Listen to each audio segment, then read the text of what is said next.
नमस्कार, future express में आप सभी का स्वागत है। हफ्ते का पहला कारोबारी सत्र है और भारतीय बाजारों ने आज फिर एक बार नए हायर लेवल छुए। निफ्टी ने करीब 15,915 का एक नया शिखर बनाया, लेकिन उसके बाद एक रेंज के अंदर ही मार्केट सभी कामकाज कर रहा है। निफ्टी बैंक दोनों ही रेंज बाउंड ट्रेड करते हुए दिखाई पड़ रहे हैं। मिड कैप में खरीदारी है, फ्लैट टू पॉजिटिव टोन पर वहां पर कामकाज होता हुआ दिखाई पड़ रहा है। आपके लिए रणनीति क्या हो, बाजार आगे किस तरह से मूव करेगा, किस तरह से ऑप्शंस के आंकड़े बन रहे हैं, फ्यूचर्स में कौन कौन से ट्रेड है जहां पर आप लॉन्ग या नए शॉर्ट्स बनते हुए देख सकते हैं, इन सब पे हम बातचीत करेंगे। हमारे आज के जानकार अल्पेश फुरिया पैनोरामा टेक्निकल्स के हमारे साथ मौजूद होंगे, जिनसे हम चर्चा करेंगे और बाजार को लेकर बातचीत भी करेंगे। लेकिन उससे पहले एक अहम मैनेजमेंट हमारे साथ मौजूद है। हमारे साथ इंद्रप्रस्थ गैस की मैनेजमेंट है, उनसे हम चर्चा करेंगे। लेकिन पहले बारी बाजार देख लेते हैं किस तरह से मार्केट में अभी कामकाज हो रहा है। मिड कैप इंडेक्स जो कि करीब 100 अंक ऊपर है, 27,000 के स्तरों पर कामकाज करते हुए आज का हाई 27,040 के आसपास का है। निफ्टी बैंक जो कि मोरलेस फ्लैट है, करीब 35,342 के स्तरों पर अभी कामकाज करता हुआ, और निफ्टी भी 15,836 के स्तरों पे कामकाज कर रहा है। 24 अंकों की गिरावट है। एक दायरे के अंदर ही कामकाज करता हुआ हायर एंड करीब 15,915 और लोअर एंड करीब 15,817, यानी 100 अंकों के से कम के दायरे के अंदर निफ्टी अभी कामकाज करता हुआ दिखाई पड़ रहा है। सेलेक्टिव बाइंग है आज पीएसयू बैंकिंग स्पेस के अंदर, जहां पे मूव है। एफ&ओ साइड पे आज आईजीएल लीड कर रहा है नंबर्स के बाद, 6% के आसपास का उछाल वहां पर है। वेदांता करीब 2.5% ऊपर है। डीवी स्लैब में रफली 2-2.25% के आसपास की बढ़त है। टोरेंट फार्मा, ओएनजीसी इनफैक्ट ये एक और स्टॉक है, इसके ऊपर आप मूव देखें, करीब 123 रुपये के आसपास का लेवल देखने को मिल रहा है। यहाँ पे एक अच्छी खासी खरीदारी है। वोल्टास एक और नाम है जहाँ पर 2% के आसपास की बढ़त देखने को मिल रही है। टोरेंट फार्मा में भी करीब 2% के आसपास की बढ़त बनते हुए दिखाई पड़ रही है। एक स्ट्रॉन्ग मूव आज आईजीएल में नंबर्स के बाद आता हुआ दिखाई पड़ रहा है। चलिए अल्पेश जी से ही बातचीत करते हैं। अल्पेश जी नमस्कार, स्वागत है कार्यक्रम में। मार्केट्स को लेकर पहले आपका आउटलुक क्या है, किस तरह से आपने रीड किया, क्योंकि रेंज बाउंड ट्रेड है लेकिन ब्रॉडर मार्केट्स जो अभी भी तेजी की साइड ही इंडिकेट कर रहा है। कैसे देख रहे हैं मार्केट्स को आप, क्या लेवल्स? सुमित, देखिए पिछले 3 हफ्तों से लगातार ये तीसरा हफ्ता है जहां पर मैंने कहा था कि 5,900, ये 5,900, 5,915 एक बहुत ही स्ट्रॉन्ग रेजिस्टेंस है। इसको एक बार पार करेगा निफ्टी तो यहाँ पे ऑन द अपसाइड में करीबन आपको जो मूव दिखेगी वो करीबन 16,200 से लेकर 16,500 तक की मूव यहाँ पर आपको देखने को मिल सकती है।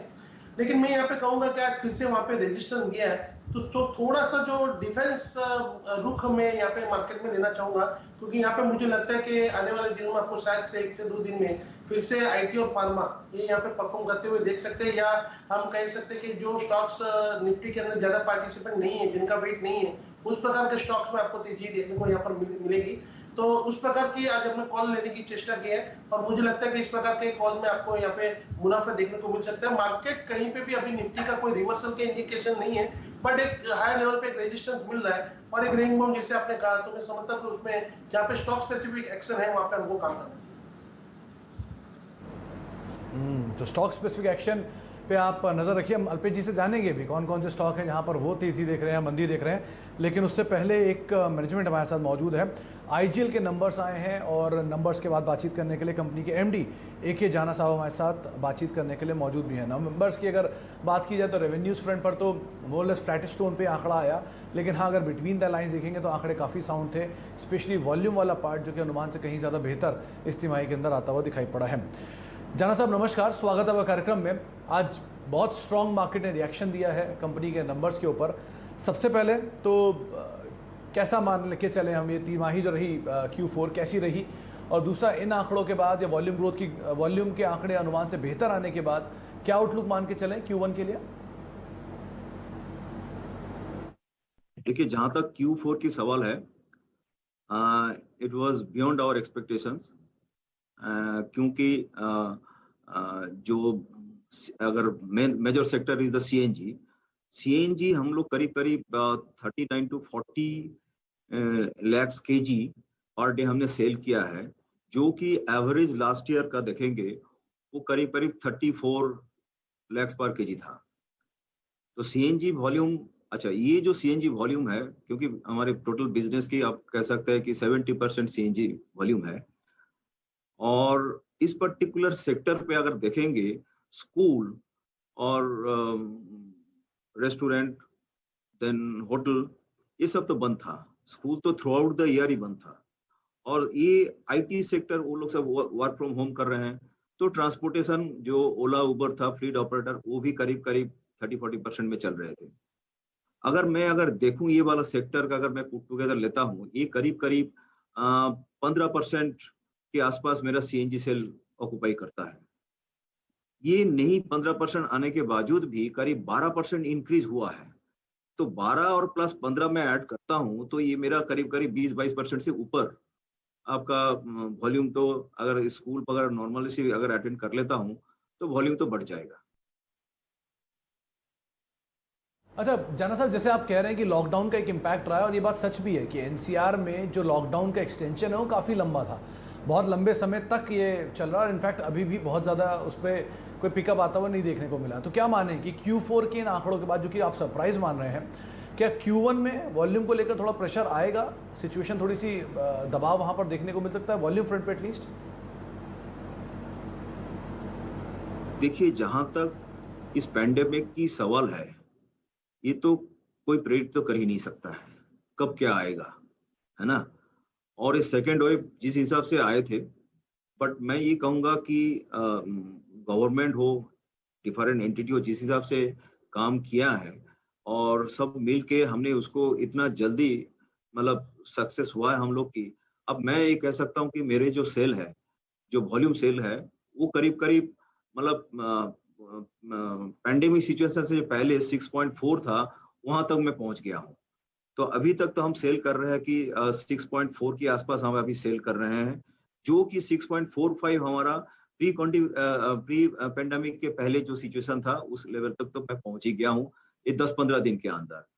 जुलाई महीना में तो मेरा उम्मीद ये है कि अभी वो डेल्टा प्लस के बारे में जो बात चल रहा है, मतलब बेसिकली उसको अगर हम ये कहें कि इतना इम्पैक्ट नहीं होगा, तो मेरा तो उम्मीद है कि मैं 7 मिलियन तक पहुंचा दूंगा जुलाई एंड तक। हमारे जो गैस सेल जो है 7 मिलियन पर डे हम सेल कर पाएंगे, मेरा टारगेट तो ये है। और जहां तक सवाल है कि अब मैंने और एक चीज देखा हूँ, दिल्ली में थोड़ा सा इम्पैक्ट ज्यादा हुआ है, बाकी मेरी जीए में उतना इम्पैक्ट नहीं हुआ है, और वो करीब 90% लेवल, 80-90% लेवल में चला है। और हमारे नया जीए में वॉल्यूम करीब करीब मतलब पिछले साल से ये डबल हुआ है। तो एक्सपेक्ट कर रहा हूँ इस साल भी मैं अगर डबल करता हूँ तो मेरा वॉल्यूम जो ओवरऑल रहेगा 7 मिलियन 7 मिलियन से तो ऊपर ही रहेगा इस particular through out the year. मेरे एक्सपेक्टेशंस ये है। जी चलिए, बेहतर कहा आपने कि शायद प्री पेंडेमिक लेवल्स जो हैं वो हम अचीव तो कर ही चुके हैं, लेकिन उससे ऊपर एक्सीड करते हुए भी दिखाई पड़े। अच्छा जाना साहब, क्योंकि FY22 के लिए जो कंपनी का प्री प्लान्ड केपेक्स था, क्या कंपनी अभी भी उसके साथ स्टिक करेगी? मान के चलें कि वही प्री प्लान्ड केपेक्स को ही कंटिन्यू करेगा, या फिर कुछ रिवीजन हुआ है, आप उसमें फर्दर आप डाउन साइड देख रहे हैं? क्या क्या केपेक्स रहेगा FY22 के लिए? इस साल हमने प्लान जो किया है 21-22 की फाइनेंशियल ईयर, ये करीब करीब 2000 करोड़ की प्लान है हमारी। लास्ट ईयर पैंडेमिक के सिचुएशन के बावजूद भी हम लोग ने करीब 1000 करोड़ रुपया से ऊपर ही खर्च किया है। एंड इस बार हम लोग एग्रेसिवली जो 2000 की हमने जो प्लान किया है उसका करीब अगर 60% जो मेरा एग्जिस्टिंग जीए में खर्च होगा और 40% न्यू जीए में खर्च करेंगे। करीब करीब 4 लाख डोमेस्टिक कनेक्शंस और 120 सीएनजी स्टेशन लगाने के लिए हम तत्पर हैं। और सारे जीए तो हमें गैसिफाइड हो गया एक्सेप्ट अजमेर में एक्सपेक्ट करता हूं कि सितंबर तक हम वहां पे भी गैस सेल करना चालू कर देंगे। इंफ्रास्ट्रक्चर हम काफी क्रिएट कर चुका हूं, और भी क्या करेंगे हम लोग, the moment the gas will come basically will be able to at least 1-1.5 lakh घर पे गैस में इमीडिएटली मैं बेसिकली क्या बोलता है कि मोनेटाइज कर सकता हूं। प्लस सीएनजी स्टेशन जितना हमने लगाया, अभी तो कैस्केड के माध्यम से वर्चुअल पाइपलाइन से सीएनजी हम लेके जाके सेल कर रहे हैं। पाइपलाइन के माध्यम से चला जाएगा तो मेरा कॉस्ट भी कम हो जाएगा, तो अर्निंग भी बढ़ेगा। तो मेरा ये कहना है कि अगले 4 साल में करीब करीब 8000 करोड़ की लागत है, और जो हमारे रेवेन्यू की टारगेट हमने रखा है कि 3 साल के अंदर करीब करीब 10,000 करोड़ की जो टर्नओवर लाना है, इसके लिए पूरा हम लोग ने प्लान बना के रखे हैं। अच्छा जाना साहब, जो नंबर्स कंपनी ने पोस्ट किए हैं, इन नंबर्स के बाद, क्योंकि फर्स्ट हाफ अब जो शुरू हो रहा है, इसमें मार्जिन्स की पिक्चर कैसी देख रहे हैं, कंसीडरिंग क्रूड के movement, volumes, demand, lockdown, unlock, ये सब चीज़ों को अगर ध्यान मान के चलें तो किस तरह के मार्जिन की पिक्चर हम देख सकते हैं first half of next financial year? IGL की एक जो पॉलिसी है, हम अभी वॉल्यूम बढ़ाना चाह रहे हैं। प्राइस हम बैलेंसिंग करेंगे, डेफिनेटली मार्जिन हम बढ़ाएंगे, बट कितना बढ़ाना है जो कि हमारे बिजनेस ग्रोथ के लिए इम्पैक्ट ना करे, उस हिसाब से सोच के, क्योंकि देखिए एक गैस कॉस्ट तो फिक्स है और अक्टूबर में बढ़ेगा, बट आरएलएनजी प्राइस जैसे बढ़ रहा है कि उसके लिए तो एक इंडिपेंडेंट बिजनेस चल रहा है कि तो हम देखते हैं कहीं कहीं हम कोई भी लॉस में भी देना पड़ता है कि ऑल्टरनेट फ्यूल अगर इलेक्ट्रिसिटी में है तो उनकी प्राइस नहीं बढ़ रहा है तो हमको उसमें बैलेंसिंग करना पड़ता है। जहां तक डोमेस्टिक गैस की सवाल है, जो कि जिसके ऊपर आपका सीएनजी प्लस डोमेस्टिक सेल होता है, इस पर्टिकुलर सेक्टर में प्राइसिंग फॉर्मूला जो है कि देखिए 3-4 चीजें हैं, जो कि एक तो इनपुट गैस कॉस्ट है, वो करीब करीब फिक्स्ड है, लेकिन उसमें क्या होता है कि कुछ पोर्शन हमको आरएलएनजी डालना पड़ता है, जिसकी प्राइस बढ़ता है तो हमको बढ़ाना पड़ता है प्राइस।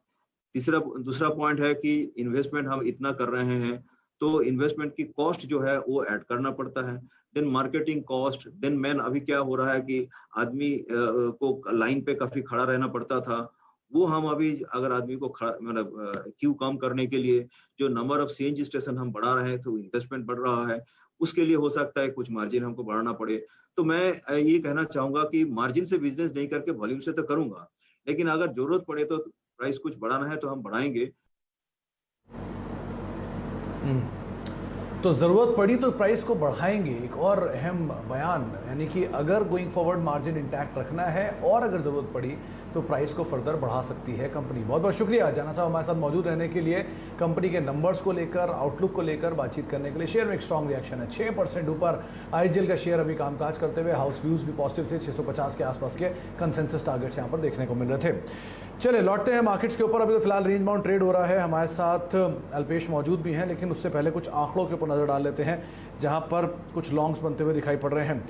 आज लॉन्ग बन रहे हैं नाल्को के ऊपर। नाल्को देखिए 10% के आसपास की तेजी यहां पर देखने को मिल रही है। नंबर से ठीक पहले एक जोरदार बाइंग है।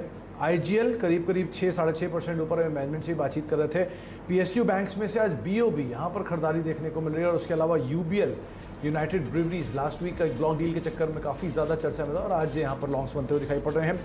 बिकवाली आज पूरे ही जो स्पेस है उसमें मेट्रोपोलिस के अंदर देखने को मिल रही है। आज मेजरली प्रेशर है इस पूरे ही पैथलैब स्पेस के अंदर थायरोकेयर की डील के बाद। मेट्रोपोलिस में एचडीएफसी लाइफ जोरदार तेज़ी लास्ट वीक में थी, 730 तक के लेवल्स भी दिखाए, लेकिन वहाँ से प्रॉफिट टेकिंग आज 703-704 के लेवल्स पे कामकाज कर रहा है।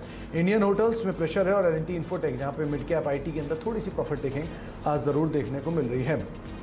अल्पेश, मार्केट्स को लेकर तो आपने व्यू दिया, आपकी इंडिविजुअल कॉल्स कौन सी है जहाँ पर आप लॉन्ग साइड पर या शॉर्ट साइड पर पोजीशन लेंगे? ज्यादातर देखिए सुमित, मैंने सब लॉन्ग साइड के ही कॉल दिए हैं यहाँ पे, और डिफेंसिव को ज्यादा चुना है, या फिर मैंने कॉल का कहा कि आउट ऑफ द मार्केट जो कहते हैं उस प्रकार के स्टॉक को लेने की मैंने ज्यादा चेष्टा की है। तो यहाँ पे सबसे पहला मेरा बाय कॉल रहेगा सन फार्मा के अंदर।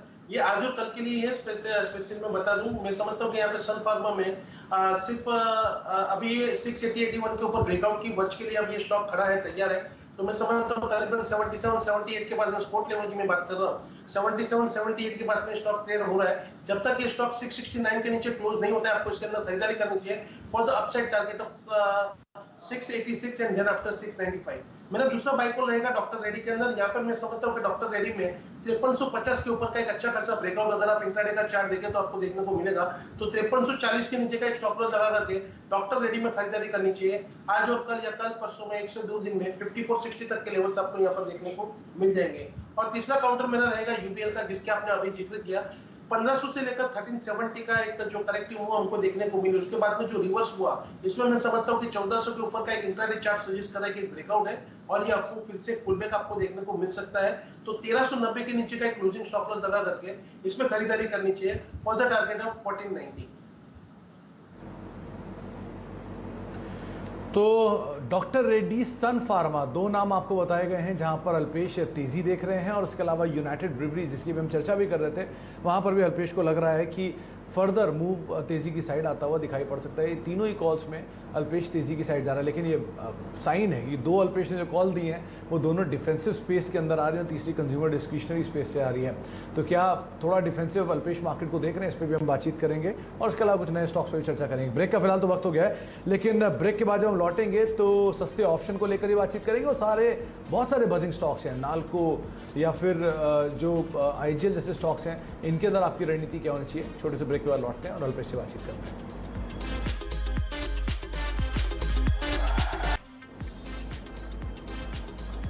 आप देख रहे हैं फ्यूचर एक्सप्रेस मार्केट के अंदर फिलहाल एक रेंज बाउंड ट्रेड है और बिल्कुल फ्लैट मार्केट। निफ्टी करीब 27 अंक नीचे है और मिड कैप इंडेक्स में करीब 115 अंकों की बढ़त देखने को मिली। स्लाइटली खरीदारी मिड कैप स्पेस में है, लेकिन फ्रंट लाइन इंडेक्स है बिल्कुल ही एक दायरे के अंदर कामकाज कर रहा है।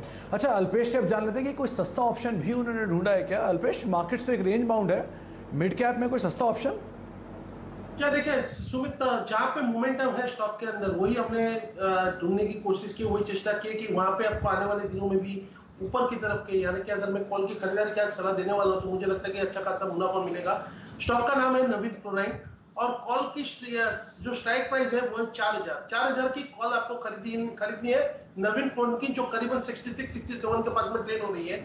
मैं समझता हूँ कि इसका 40 रुपए का स्टॉप लॉस लगाना है और ऑन द अपसाइड में मुझे लगता है कि पहले 140 और उसके बाद में 210 तक के लेवल आपको यहाँ पर देखने को मिलेंगे। अब देखिए ये कॉल चुनने की वजह मैं पहले आपको बता देता हूँ। 2400 से लेकर 3650 तक की वन वे रैली आपको देखने को मिली नवीन फ्लोराइन में। उसके बाद में 500 रुपए की डीप, ये करेक्टिव मूव देखने को मिली 3650 से लेकर 3150 के बीच में। और उसके बाद में अगर आप देखेंगे अच्छा खासा कंसोलिडेशन हायर लेवल पे करने के बाद में 3650 के ऊपर का एक अच्छा खासा ब्रेकआउट आज स्टॉक ने दिया है। अब इसकी दूसरी जो टेक्निकल के बाद में जो डेरिवेटिव्स जो हम सिलेक्ट करते हैं कि यहाँ पे जो वजह है वो क्या है कि अगर आप फ्यूचर में देखें तो इसका फ्यूचर का जो ओपन इंटरेस्ट जो बढ़ा है वो करीबन 5.5% तक का बढ़ा है और उसी में अगर आप 4000 की कॉल में ओपन इंटरेस्ट देखें तो वहां पे करीबन 65% से भी ज्यादा का ओपन इंटरेस्ट बढ़ा है। तो ये हमको इंडिकेट करता है कि आने वाले दिनों में नवीन फ्लोराइन का अगर आप कॉल की खरीदारी करते हैं तो एक अच्छी खासी मूव, अच्छा खासा पैसा आपको, अच्छा खासा रिटर्न यहाँ पे आपको देखने को मिल सकता है। इसलिए मैंने नवीन फ्लोराइन 4000 की कॉल बाय करनी है at CMP 66-67। Closing stop loss देगा आपका 40 रुपए का, टारगेट रहेगा 140 और 210। करीब 70 रुपए की कॉल, यानी 65-67 69 के आसपास ये कॉल पे आप खरीदारी करें। टारगेट 140 और 210, ये दो टारगेट आपको दिखाई पड़ रहे हैं 4000 की कॉल में नवीन फ्लोराइन के। क्लोजिंग बेसिस पे एक स्टॉप लॉस आप 40 रुपए का यहाँ पर मेंटेन कर सकते हैं। अच्छा अल्पेश, क्योंकि समय का थोड़ा अभाव भी है तो पहले 2-3 जो बजिंग स्टॉक हैं उनके ऊपर बातचीत कर लेते हैं। एक नाम है आईजीएल और एक नाम है नाल्को। आईजीएल हम बातचीत भी कर रहे थे मैनेजमेंट से, पॉजिटिव आउटलुक उन्होंने दिया, ब्रोकरेज हाउसेस के थम्स अप भी हैं और नाल्को नंबर से पहले चल रहा है। क्या करना चाहिए इन दोनों में? आईजीएल में मैं समझता हूँ यहाँ पे जो ब्रेकआउट आएगा वो करीबन 550 के ऊपर अच्छा खासा ब्रेकआउट आपको देखने को मिलेगा और इस ब्रेकआउट के ऊपर जो स्टॉक की क्षमता है करीबन ऑन द अपसाइड में जाने की वो 600 तक की बन जाएगी। लेकिन जो अगर 550 के ऊपर का ब्रेकआउट आता है तो फिर मैं समझता हूँ कि सुमित यहाँ पे 536 के नीचे का एक क्लोजिंग स्टॉप लॉस लगा करके आपको इसके अंदर खरीदारी कर सकते हैं। और नाल्को की जहां पर मैं बात करता हूँ यहाँ पे 76 के ऊपर का एक अच्छा खासा ब्रेकआउट मुझे यहाँ पर देखने को मिल रहा है और ये मुझे इंडिकेट कर रहा है कि ऑन द अपसाइड में जो पहला टारगेट करीबन स्टॉक का बनना है वो 82 का है। 82 के ऊपर जैसे स्टॉक निकलेगा ये 90 रुपए तक की जगह बनेगा। यहाँ पे स्ट्रॉन्ग मोमेंटम बनी है और उसके बाद में भी अगर एक मैं कहूँ तो असेंडिंग ट्रायंगल की फॉर्मेशन का ऊपरी तरफ का ब्रेकआउट आपको 82 के ऊपर देखने को मिलेगा। तो यहाँ पे डेफिनेटली आपको खरीदारी अगर करनी है तो 76 के नीचे का क्लोजिंग स्टॉप लॉस लगा करके नेशनल एल्यूमिनियम में खरीदारी कर सकते हैं। 82 के ऊपर क्लोज होते ही आपको अपनी खरीदारी बढ़ानी चाहिए फॉर द टारगेट ऑफ 90। करीब 80-50 के स्तरों पे कामकाज कर रहा है 82 के ऊपर यहाँ पर और बड़े मूव की उम्मीद आप लगा सकते हैं। बहुत बहुत शुक्रिया अल्पेश हमारे साथ मौजूद रहने के लिए। समय का थोड़ा अभाव रहा इसलिए आपसे हम ज़्यादा बातचीत नहीं कर पाए, लेकिन बहुत बहुत शुक्रिया हमारे साथ बने रहने के लिए, तमाम शेयरों पर बाजार पर चर्चा करने के लिए। चलिए अब ब्रेक लेने से पहले आपको एक अहम खबर बताते हैं हमारे सिस्टर वेबसाइट मनी कंट्रोल के बारे में, जहाँ पे मनी कंट्रोल प्रो से जुड़ी एक शानदार खबर है। FIP